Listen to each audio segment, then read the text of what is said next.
المقاتلة F-15 إيكل هي مقاتلة جوية أسرع من الصوت، تعمل بمحركين في جميع الأحوال الجوية، تم تطويرها وإنتاجها بواسطة مكدون حالياً بون.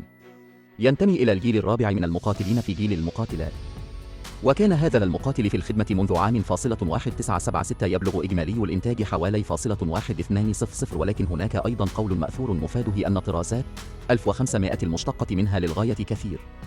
هناك أكثر من 12 طرازاً رئيسياً مسؤولة بشكل أساسي عن مهام القتال الجوي والاعتراض والهجوم الأرضي، ولا تزال واحدة من الطائرات المقاتلة الرئيسية للقوات الجوية الأمريكية، وأحدث طراز لها هو شرطة F-15EX. يبلغ طول الطائرة F-15 19.44 متراً، وعرضها 13.03 متراً، وارتفاعها 5.68 متراً، وتبلغ مساحة جناحها 56.5 متراً مربعاً، ووزنها الخالي 12973 كيلوغراما، ووزن الإقلاع العادي 20500 كيلوغرام. سي النوع.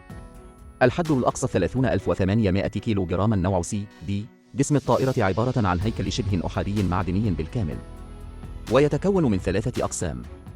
يتضمن القسم الأمامي ردم الرأس ومقصورة القيادة وحجرة المعدات الإلكترونية، والجزء الأوسط متصل بالجناح، ويتضمن الجزء الخلفي حجرة المحرك والذيل المسطح. يستخدم تصميم جناح F-15 جناح دلتا مدبب. نسبة الوتر تصل إلى 3 مما يزيد من ميل خط رفع الجناح، وبالتالي تحسين خصائص رفع الجناح. من أجل توفير رؤية جيدة، تتبنى قمرة القيادة للطيار جزءاً متكاملاً من الزجاج الأمامي، وموضع المقعد مرتفع نسبياً، ما يقرب من ثلث جسم الطيار خارج جسم الطائرة، مما يعطي الطيار رؤية 360 درجة لنصف الكرة العلوي. تم تجهيز F-15 بمحركين توربينيين من طراز برات وويتني F-100 شرطة BW-100، ويستخدم طراز EX محرك برات وويتني F-100 شرطة BW-220، أو المحرك المروحي BW-229. تبلغ سعة الوقود القصوى طاء 6103 F-15 كجم، ومعدل الصعود 15240 متراً في الدقيقة، وسقف أقصى 20000 متراً، وسرعة قصوى تبلغ 2.5 مخ، وسرعة المبحرة تبلغ 0.95 مخ، بدون التزود بالوقود الجوي. أي عند القيام بمهمة اعتراض دفاع جوي، يمكن أن يصل نصف القطر القتالي للطائرة F-15 إلى 1965 كيلومتراً نقطة للسرعة العالية. تتبنى الطائرة F-15 شكلاً انسيابياً لديه القدرة على صمود الحمولات الزائدة الكبيرة. في ذلك الوقت، كان تصميمها الديناميكي الهوائي بمثابة ابتكار جديد. يحتوي نظام إلكترونيات الطيران الخاص بها على العديد من الوظائف، بما في ذلك الأدوات المتقدمة مثل شاشة العرض العلوية والرادار الممتاز وأدوات الطيران والاتصالات فائقة التردد، كما أن لديها تحديداً داخلياً لصديق أو عدو، وإجراءات مضادة إلكترونية وأنظمة حرب إلكترونية تكتيكية. مليء أيضاً بالقوة النارية إذا تم تركيب مدفع رشاش. يتم تثبيت مدفع M61A2 فالكن اليومي، ويمكن أيضاً تجهيز F-15 بصواريخ زوني.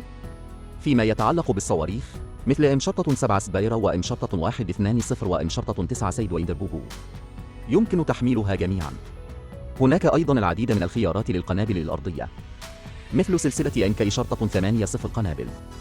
المتفجرات الهجومية المشتركة الجيدية هم جميعاً معارف قديمة. من حيث الأسلحة النووية، يمكن أن تحمل قنابل نووية تكتيكية B-61. يمكن أن تحمل F-15 ما مجموعه 7300 كيلوغراما من الأسلحة.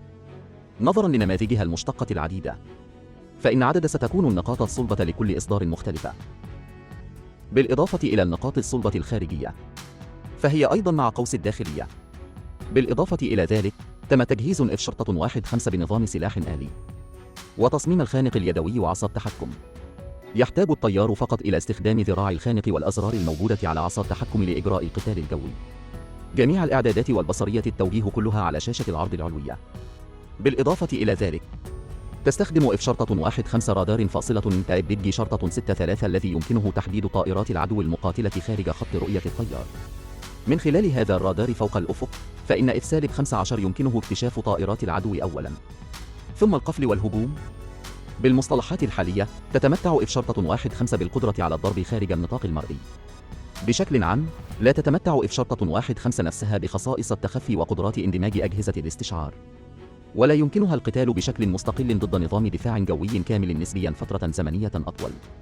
لذلك، بالإضافة إلى التعاون مع المقاتلين الآخرين لضمان التفوق الجوي، فإن المقاتلة F-15 هي المقاتلة الأكثر تعدد الأغراض، وكانت مهمتها الأهم هي تنفيذ مهام هجومية في المناطق التي ضمنت التفوق الجوي، فضلاً عن لعب دور في الدفاع الجوي عن الوطن والقواعد.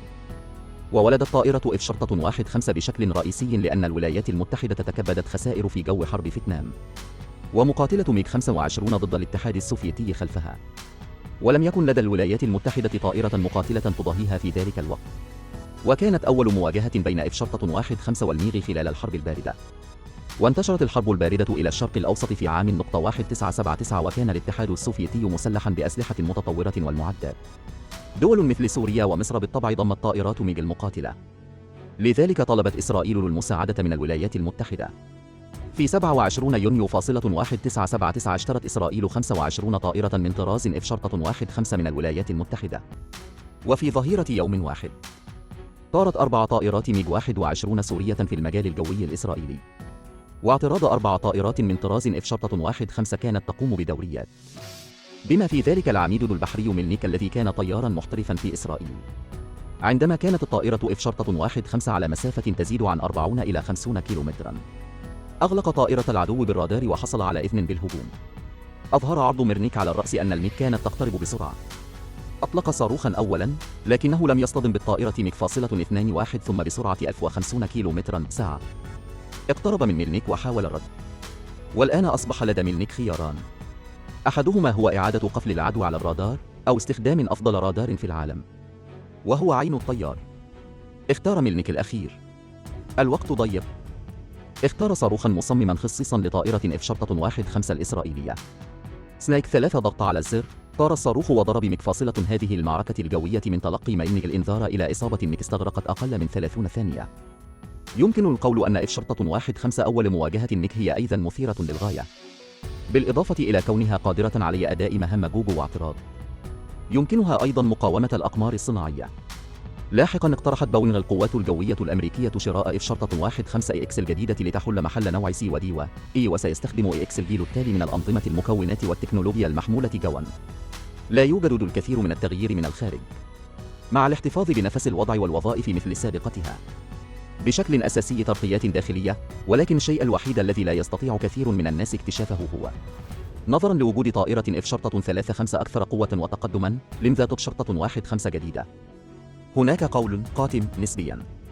أولا وقبل كل شيء، فإن شراء الأسلحة ليس مجرد مسألة فعالية قتالية، ولكن أيضا عوامل اقتصادية وسياسية، وحتى بعض العوامل الشخصية. هذا القول هو أن القوات الجوية الأمريكية نفسها لا تريد F-15EX وقد فرضها الكونغرس.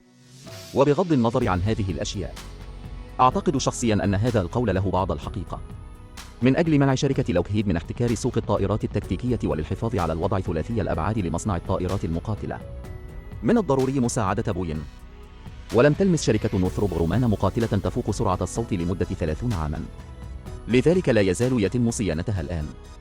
إن قدرات البحث والتطوير والإنتاج للطائرات المقاتلة الصوتية فائقة، هي فقط بوينغ. إنه أمر لا مفر منه لتحقيق بعض التوازن. قدرات تطوير وإنتاج المقاتلات الصوتية الخارقة ليست سوى بوينغ ولوما اثنتين. للقيام ببعض التوازن أمر لا مفر منه. ووجهة نظر أخرى هي أن القوات الجوية الأمريكية تحتاج أيضا إلى F-15. فاصلة وسعة تحميل المدوائي F-35 لا تختلف كثيرا، والميزة هي أن القدرة التركيبية أقوى، حيث أن طائرة حاملة الصواريخ F-15 أكثر استعدادا وأفضل. ونوع F-15C ودي البديل المسؤول عن العديد من المهام لا يتطلب أداء الشبه. ومن حيث الأرض، فإنه يؤدي أيضا بشكل جيد. إذن إلى متى تعتقد أن سلسلة F-15 ستكون في الخدمة؟ لا تتردد في ترك رسالة في قسم التعليقات أدناه، ونراك في الفيديو التالي.